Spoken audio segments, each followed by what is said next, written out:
And welcome back out to Clark's Corner, hometown pizza here in Adrian. And the last coach, save the best for last, I guess, coach of the day, is we've got Adrian High coach Joel Przygodski. And Joel, good to have you in. Thanks for having me in. I don't know about best for last or coach of the day or any of that nonsense. Well, but I appreciate it. You brought your yoga coach. So. Well, and our Facebook coordinator, our social media social media. She wears many hats in our program. Okay, good. That's good. But coming off a really good year, and I know you always talk about who you lose, but I know that this year you're really looking forward to who you're bringing back. Sure. I think any coach will tell you you're always going to miss your seniors who are graduating, and we did lose quite a bit of production on the defensive side of the football, but we're really excited kind of about that offensive production that is returning for us. So anytime you can bring back a running back with over 1,700 rushing yards, you get really excited at that prospect. So, yeah, we're excited with the kind of the skilled kids we have coming back, but probably more importantly our three starting offensive linemen who have started for 2 years each. Yeah. We're very happy with that. And that's good because we've had, again, a lot of coaches have talked about needing to build their line, and you're already starting with that. But, yeah, you talk about Luke Brugman, the year he had last year, 1,700 yards, and – also caught some passes. Good there. But then you got Jackson Dowling, who kind of didn't have the job week 1, but by week 3 he was the guy and threw for over 1,000 yards. It's nice to have a guy returning like that you can rely on at that quarterback spot. Yeah, sure. I mean, he's grown so much just on the mental side of the game. I mean, just having conversations with Jackson, whether it's an individual or pre-practice, after practice, it's just his mental game has just evolved so much from this time last year where I don't think I could have had these conversations with him. So he's always kind of thinking one step ahead and just kind of, coach, I remember this from last year, or whatever it may be. He's done a very nice job of kind of getting us in the right play or understanding where the ball needs to go in certain critical situations. So very happy that he's back for us. Well, and the great thing about it is you're getting him for 2 more years. I know, right? Yeah, we got him for 2, and we have another a kid who's turning heads in camp too, the Frazier kid who's going to be a sophomore. Wow. Who played varsity baseball.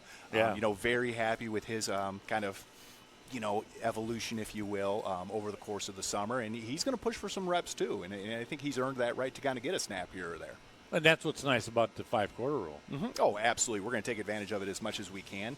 I think any coach will tell you that. It's definitely a juggling act with where your numbers are at and who wants to play when and what day and all that fun stuff. It's a logistical nightmare at times. When are your JV games now? They could be on, our first one might be on a Wednesday, or our second one will be on a Wednesday because of our Thursday game. Right. But sometimes they're the next day, which would be a Friday, or potentially on a Saturday morning. Yeah. It just depends on kind of what each program needs and where their numbers are at. Because there are some teams who would prefer to play that day before because their numbers dictate that. And if we're in that position, that's great.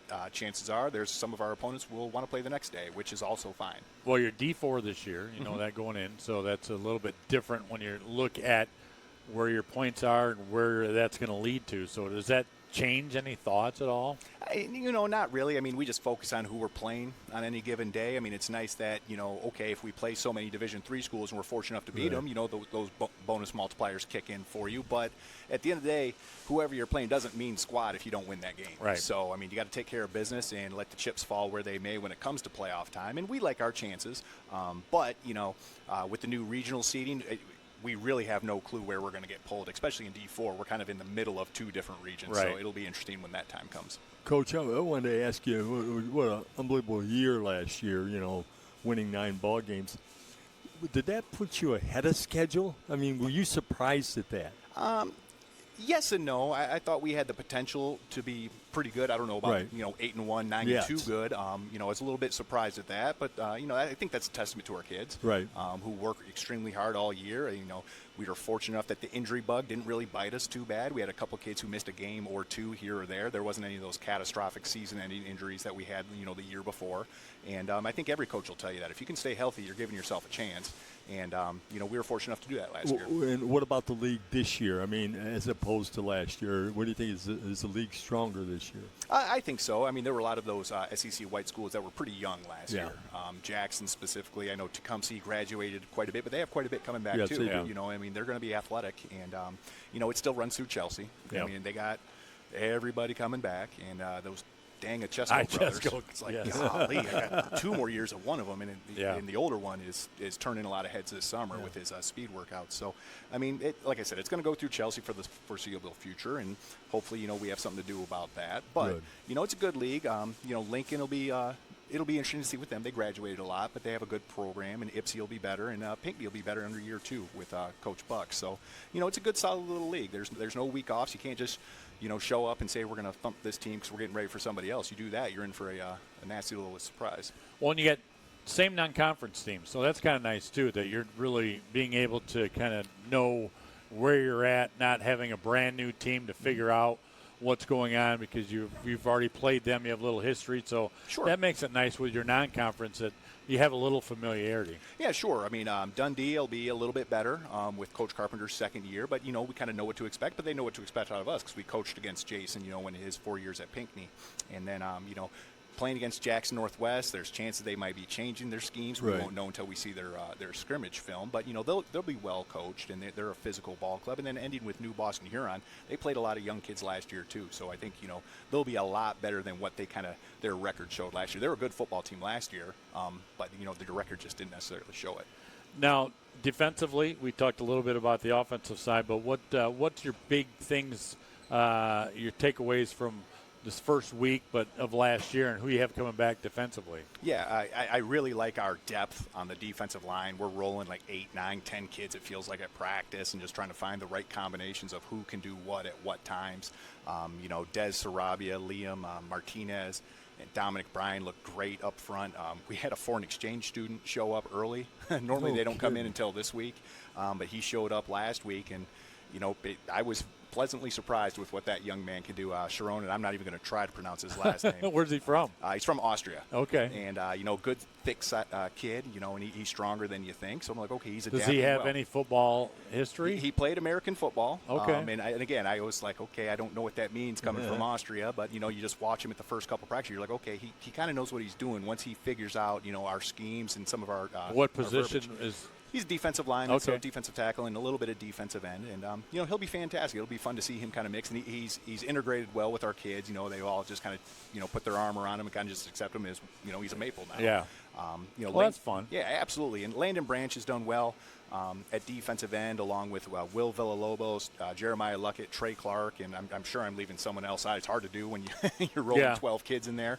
But very pleased with the defensive line, and specifically its depth. I think that's going to be a strong point for us. And we bring back all 3 of our safeties in our kind of our 3 high system. Cooper Howard was. Yeah. I thought he got robbed last year of an All-State nomination, but it is what it is. I'm not going to cry too much about that.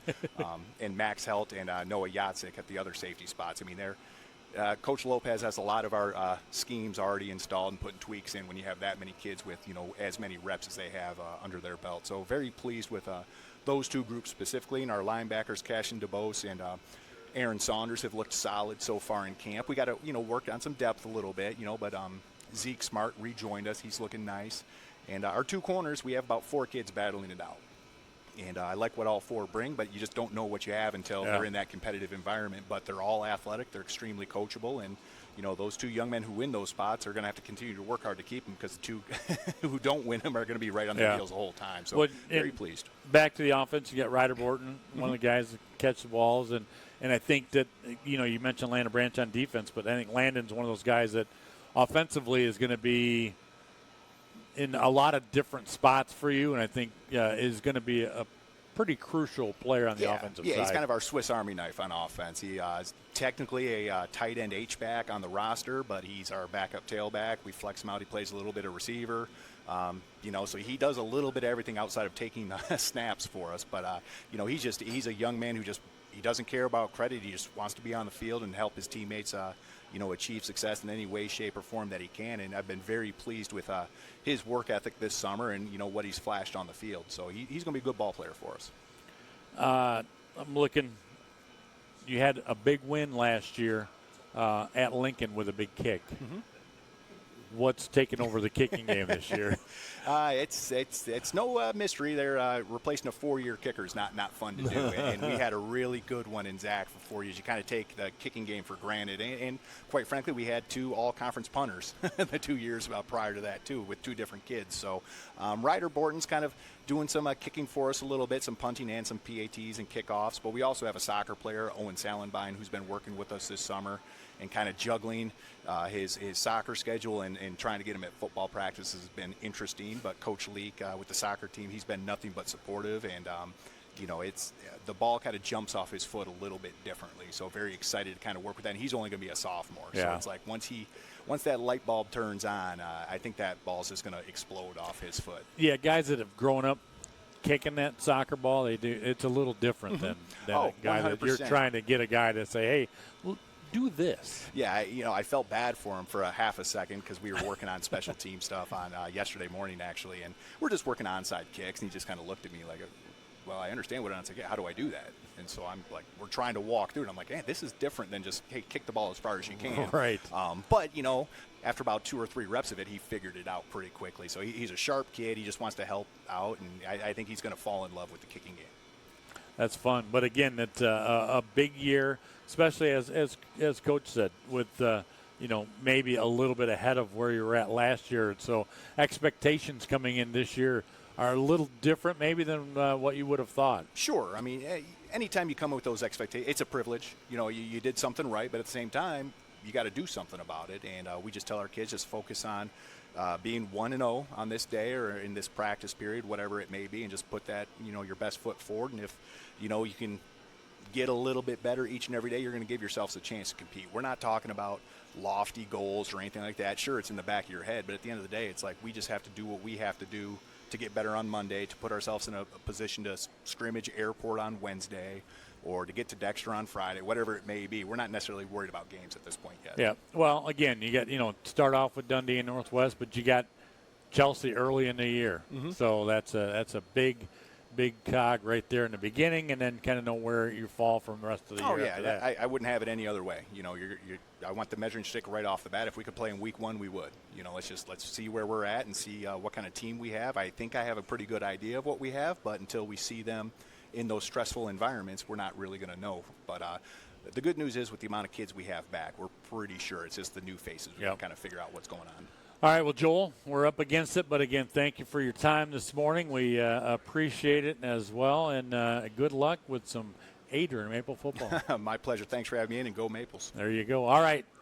Once again, thank you to Todd Clark out here at Hometown Pizza and Clark's Corner, taking good care of us as always. For my engineer, Ian Wendt, and my partner, Fred Smith, I'm Jeff Bowman. Thank you very much. Keep it tuned right here, 96.5 The Cave, 965thecave.com, and Lenawee TV.